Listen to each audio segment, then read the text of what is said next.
Okay, at this point, we want to apply physics to our sphere, which we're calling our player, because what I inevitably want to do is to use the arrows on my keyboard to control this so that it can go left, right, forward, backward, and roll around on the ground.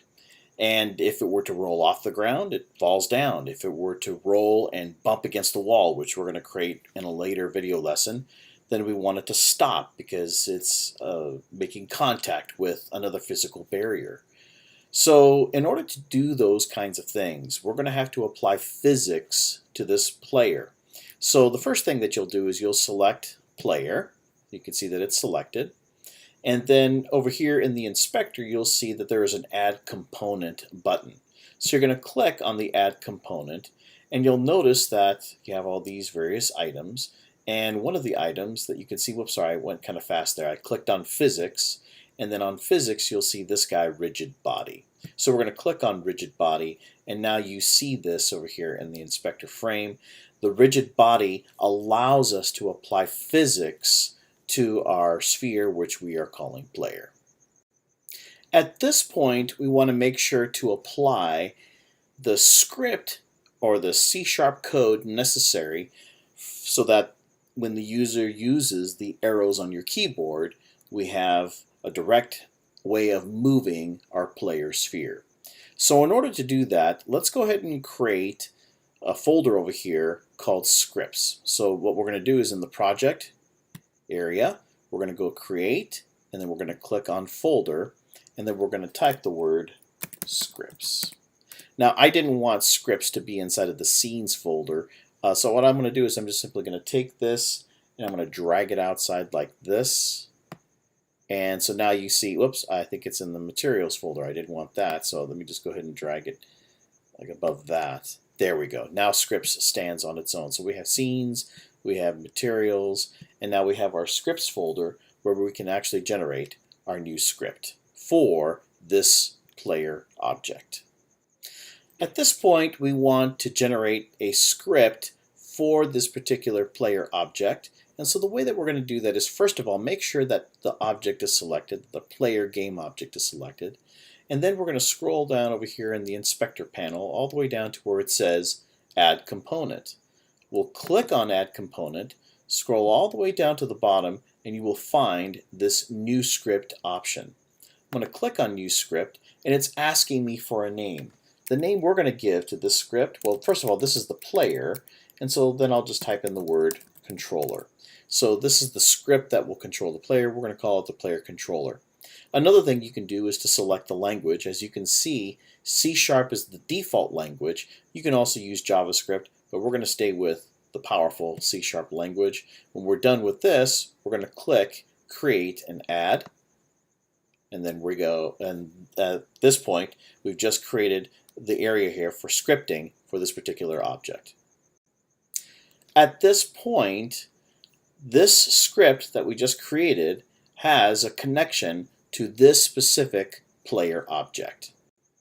At this point, you may be wondering, hey, where's the script thing that I just created? Well, in this case, if you were to click on assets, there it is. That's the player control script that we just created. What we're going to do is I'm going to take this guy and I'm going to drag and drop it into scripts because that's where I'm going to contain all my scripts. So I'll simply drag and drop it over here. It's highlighted, let go. Now if I click on the scripts folder, you'll see that player control script right there. Notice that if I were to select the player controller script, that it gives you a preview of the script, but this is not the area that we can actually edit the script. So if you want to edit the script, one of the simplest ways to do that is to simply double click on the player controller script. In this case, I'll just simply double click, give it a couple seconds, and this is going to now open in a separate program that you can see over here called MonoDevelop. Alright, so here's the player controller script. It's a C# program, and so by default you see this information here. Now, you see that it comes already with a couple of functions. The start function and the update function are by default. Notice the comment above over here. It says use this for initialization, so anything that we are starting. For those of you who've taken let's say, for example, data structures or object-oriented programming languages, you'll recall that there is a constructor. You can think of this as a constructor, that this is the first place that you go to get things ready for your game before it starts. And then if there's any type of update that occurs, then you also have this update function. And as you can see over here, it says that update is called once per frame. So any changes that take place, you're going to use this particular function.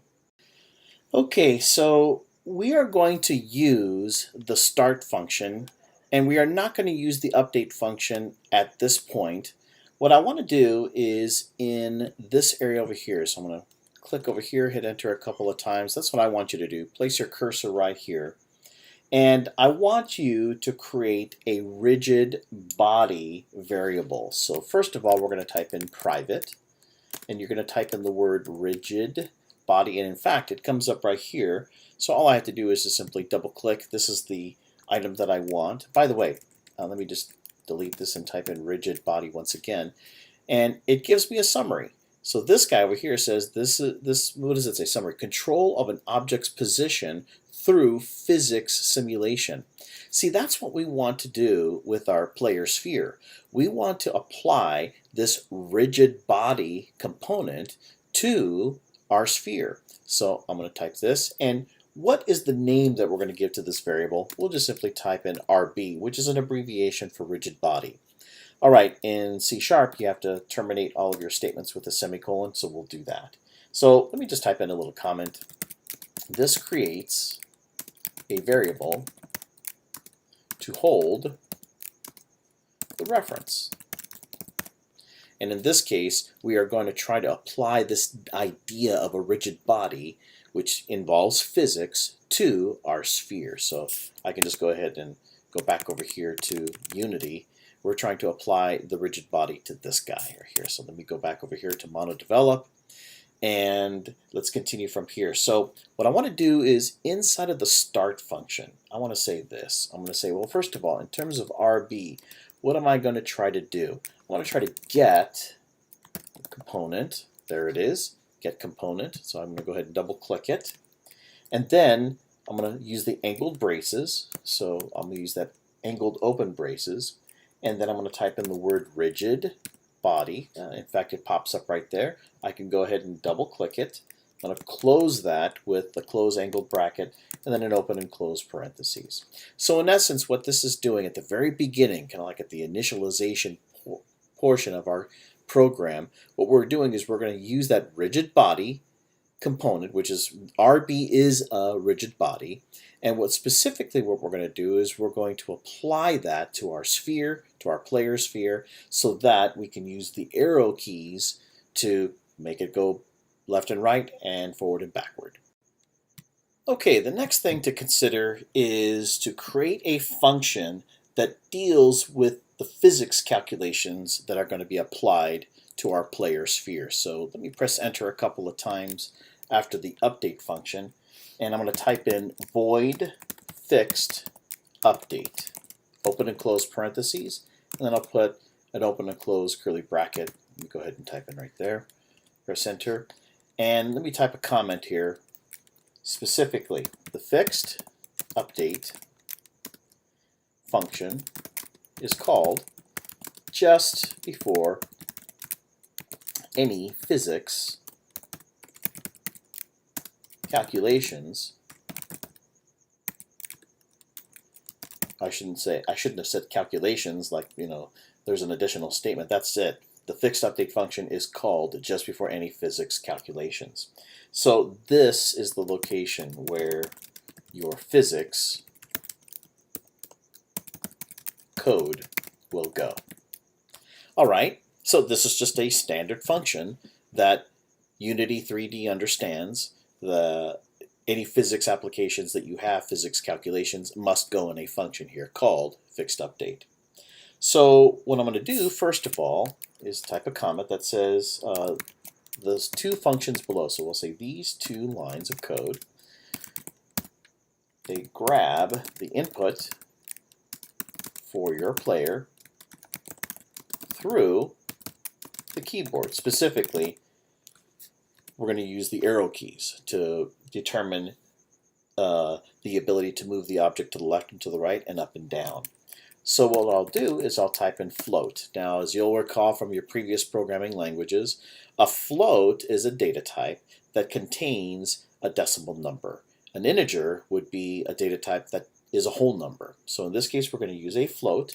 We're going to call this move horizontal. Now, what am I going to do? I am trying to grab the user's arrow touches, whether it's left, right, up, and down.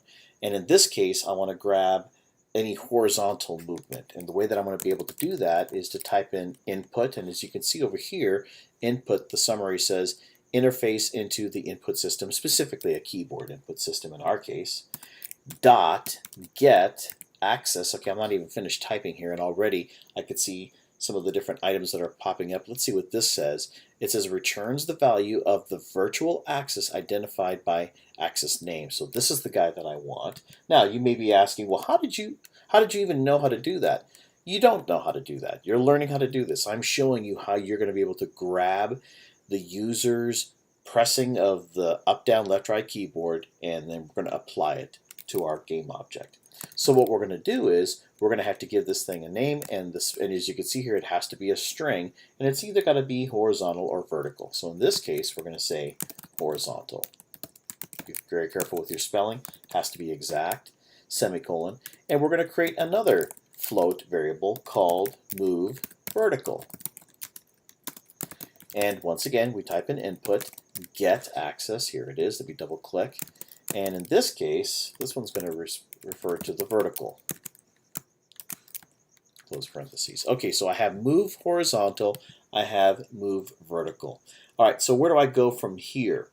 Well, there is this thing called a vector. And in this case, we'll say vector 3. What is a vector 3? You could think of as a vector as having the ability to point to the X, Y, and Z axis. And what we're going to do is we're going to create a vector 3 called movement. And what this is going to do is it's going to be responsible for the movement of our player sphere based, again, on the user's input with the arrows left, right, up, and down. So how do I set this up? Well, first of all, let me just kind of show you the general setup. The way that we're going to do that is we're going to instantiate a new object of type vector 3. So all that you have to remember is if you're creating a vector 3 object, the class is called vector 3, so we're going to use the new keyword. And I'm not going to have you type this, I'm just going to mention this.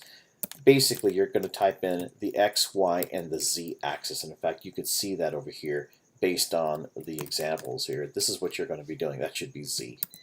All right. Well, I don't want this X value. I've already got that with move horizontal. So all I have to do over here is type in move horizontal. Now there is no Y axis, which means up and down, so I can leave that as is. But actually I don't want to leave that as is. What I want to do is I just want to simply type in 0.0f because there is no movement up and down. So 0.0f means that f is basically saying this is a floating point number, 0.0. And instead of the z, we're going to replace this with move vertical because that's the z-axis. How do I want that to move? Well, that's going to be based on this floating variable over here, or this variable over here, which again is getting the keyboard buttons that you're pressing, namely left and right, say for example, or up and down for both the vertical and also the horizontal.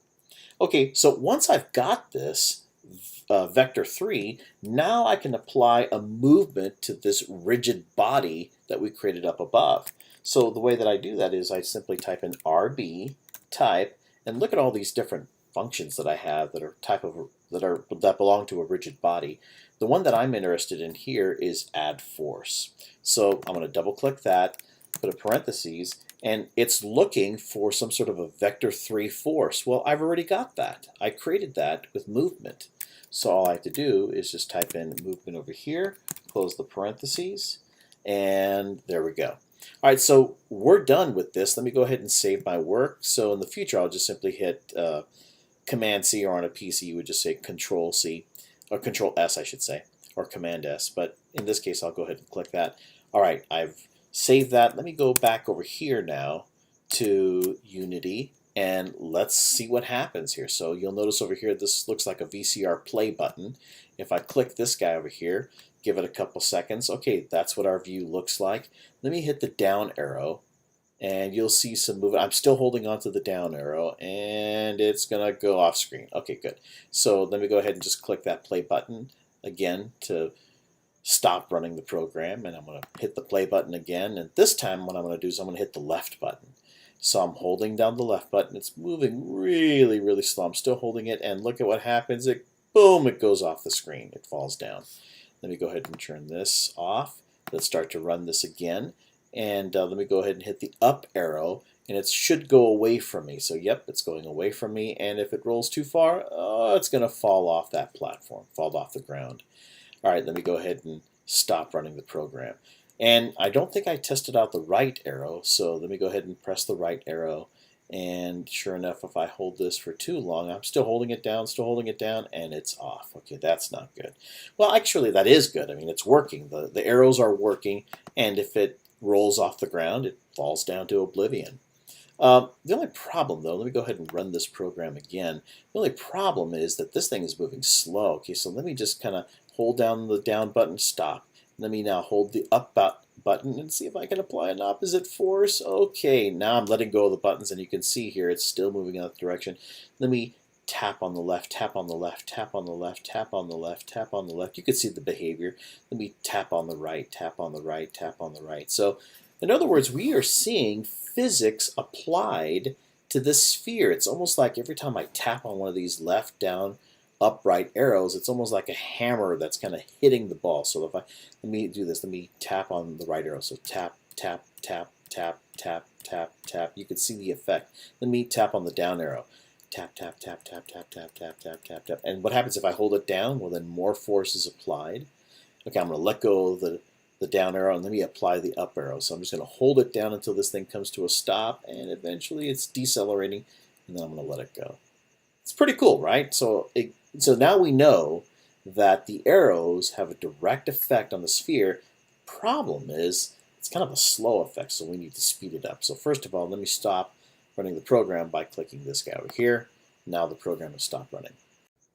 At this point, let's make an adjustment to the code so that our player sphere moves a lot faster. So what I'm going to do is I'm going to double click on the player control, and you see that I'm back over here now on the C# code. And I think what I'm going to do is make an adjustment over here to this variable. And the way that I'll do that is as follows. First, let me go back over here, and I'm going to create a public variable. And a public variable just simply means that it's available to everyone and everything, to all the other methods inside of my class. And so what I'm going to do is I'm going to create a public variable called, well, first of all, it's going to be of type float, and we'll call it speed. All right, so what speed does is it's a value that we give to it, and I'm going to use that as a multiplier. So what I'll do over here, where our rigid body, our rb.addForce, instead of just simply movement, which is the movement, the pressing of the arrows, let's give it a little bit of a boost. So I'm going to multiply that times speed. And I'll put a comment over here. We'll say we'll adjust the movement by multiplying it times speed. All right, so let me go ahead and run the Actually, I shouldn't have run the program. I'm going to stop this. What I meant to do is I meant to save.